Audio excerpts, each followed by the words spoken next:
If you're looking for trouble, well, you came to the right place. Hello, hello. Today we are going to be talking about Elvis, directed by Baz Luhrmann, everybody's favorite musical filmmaker. I don't know about that, we'll see. But regardless, this biopic has been in the making for quite some time, and they're going through quite a few names. I think Miles Teller was in talks to play Elvis at one point. And then they settle on Austin Butler, who's kind of an up-and-comer. Obviously, he was featured in Once Upon a Time in Hollywood, but I haven't seen him in a whole lot. So this is a big deal, obviously, because Baz Luhrmann is a big name in the world of directing. And, of course, Tom Hanks is coming on as Colonel Tom Parker. There's so many things about this movie, and obviously, when Baz Luhrmann comes out with a film, it is an event nonetheless. And so basically everybody wanted to see, well, maybe not everybody, but a lot of people wanted to see what his take of Elvis was going to be. And look, I mean, I am a huge Elvis fan. I mean, if you've seen any of my videos, I think you might know that at this point. Not quite top 10 artist of all time for me, but he's certainly right near the top regardless. And I was just excited to see Austin Butler's take on this legendary figure in pop culture and in music. Alright. On the other hand, I am not as big of a fan as Baz Luhrmann, and you might say I'm not a fan at all. Now, I already kind of went over what my thoughts are on this film on Talkin' TV's podcast. Also, I just want to thank you for having me on. It was a great time talking about Elvis as well as Obi-Wan, but I kind of have my thoughts out in the ether already, how I feel about this movie. And I'll tell you this. It's better than Moulin Rouge. But, I mean, I don't know for how you're going to take that, because I think Moulin Rouge sucks. So, yeah, this movie is almost exactly what I expected it to be. An over-stylized, over-the-top, over-edited, self-indulgent, stylist fest with a great, great, great central lead performance from Austin Butler. Now, unfortunately, I hate when I'm right sometimes, but I knew that this was going to be a mess. You know, especially when it comes to musical biopics nowadays, they're all very by the numbers. You only get a few here and there, like Love and Mercy, that really kind of switch up the formula, but it's about the rise and the fall. And the reason, you know, most of the time it's like, okay, I can get through this. I've seen this story before. Yeah, I mean, it's not aspiring to be much more than anything we haven't seen already, but hey, whatever. I'm going to enjoy the ride. I'm going to enjoy the performance. But the thing that detracts so much from me enjoying this movie is Baz Luhrmann. I hate Baz Luhrmann. He is one of the worst filmmakers in Hollywood. I don't understand why everyone loses their mind over him cutting every 3 seconds. It's just absolute debauchery in the worst way possible. Film debauchery, you could say. I mean, there's some technical merit in his films, but certainly not in the presentation of them. And that's why I don't understand why everyone's so drawn to it, because it's technically not good at all. I mean, granted, I still have to see some of his movies, but I just feel like his approach to directing is very baseless and very zany for absolutely no reason whatsoever. I just think he's like one of the most overrated filmmakers ever, and as my friend said, he's like the Michael Bay of musical films, and I don't think that could have been put any better. Complete style over substance. But you know what? I will say, it's not that this movie is devoid of moments of emotional impacts, because certainly if you're going over someone's life who was as famous, as heralded, as tragic as Elvis Presley's, you know there is going to be some conflict within the narrative. Now, that comes with every musical biopic, the rise and fall. We've seen this so many times. But they're definitely, by the end, I think I was a lot more hooked, because I was invested with the emotional drama that was happening to Elvis, and really just what happened to him at the end of his life was so sad, and certainly he did not deserve what he got. But I will say, back to Austin Butler for a second, I mean, I was watching this film, and I was like, that is Elvis Presley. This guy is going to be a star. This is a career-defining performance and really is going to shoot him right to the top. I mean, there really isn't any need for the Best Elvis Impersonator contest if he wins an Oscar, with all due respect to Michael Paul, of course. But really, I mean, come on. This is literally not even an impersonation. He gives every ounce of his being to becoming the king of rock and roll, so-called. And I just absolutely love that he knew he had to put everything into this performance because it was going to shoot him right to where he wanted to be, right to the stars. And yeah, I mean, it's just absolutely incredible. And not only is like the voice completely spot on and the mannerisms and just the emotion that Austin Butler gives a performance, but he can sound just like Elvis when he sings. Which, you know how hard that is to do? I mean, Elvis is like, I think, top 3 vocalists of all time, right under Aretha Franklin and Freddie Mercury. So, giving that sort of vocal prowess is not an easy undertaking, because obviously Rami Malek, who won an Oscar for playing Freddie Mercury, by the way, had to lip sync, because obviously no one's going to sound that good. And also, Taron Egerton, really, really strong vocalist, but he wasn't going to sound just like Elton John. And yes, there's like a few moments when he's singing where you can tell, okay, that's not quite to Elvis's level, but it's pretty damn close.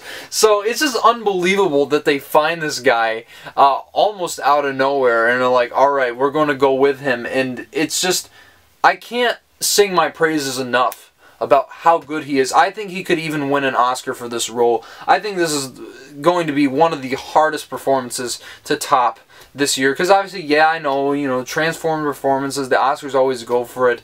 But you know what? It's like, if you are able to become someone else so convincingly, then I think that's all worth it. You know, I think that makes it the most impressive that you can give when it comes to performance-wise. And yeah, I mean, I just never understood the argument behind, like, those performances have less merit. I don't get it. But the movie, on the other hand, I certainly could give a lot less merit to besides him, because there's so many mind-boggling things in this movie.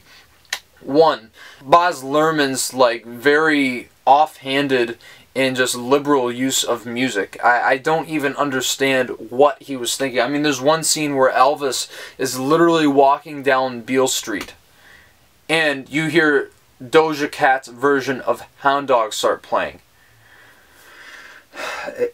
I was just like, why do we have a trap song in the middle of a 1950s setting in a movie about a 1950s rockabilly star? It makes absolutely no sense at all. It is so terrible. And of course, I mean, there are elements here and there, like Kacey Musgrave's interpretation of Can't Help Falling in Love with You, which plays, because obviously Kacey Musgrave, Elvis Presley, country, come from the same roots, right? But even that feels like a little strange to be inserting into the movie. Now, I won't complain too much about that, but just throwing in hip-hop songs in the middle of the 1950s and 60s absolutely makes no sense. I'm sure that there are other directors that could pull it off, but Baz Luhrmann, being a lesser director, absolutely can't. So, sorry, that doesn't work.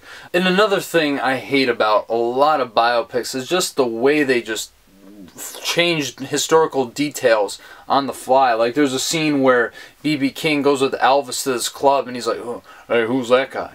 Or who's that kid?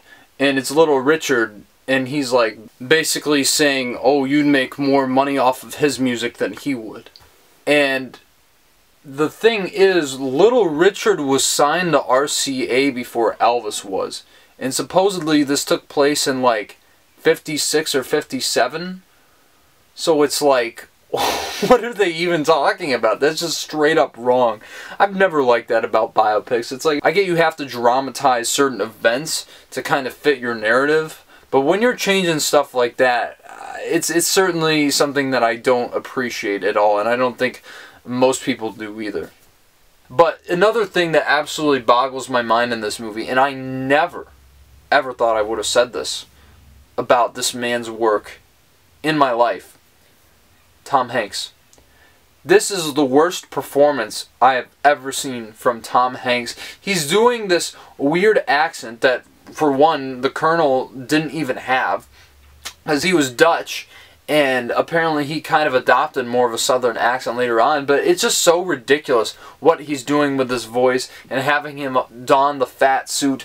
It just looks absolutely ludicrous. And then on top of that, he's just hamming it up to the most that he possibly can, and it's just terrible to watch. I mean, granted, I get acclimated to it by the end. It isn't like Jared Leto where I want to gouge my eyes and ears out every single time he's on screen, but it is certainly one of those performances that I feel is just completely head-scratching, because Tom Hanks has been one of the most reliable actors in Hollywood for ever since he started. And even in movies that aren't that great, he's always good in them at the very least, so I can't believe that he gave this type of performance. Now, I do love in some ways that the movie is from the Colonel's perspective, because you get to see it from the point of a character who's the villain but doesn't see that he's doing anything wrong. And I know the marketing kind of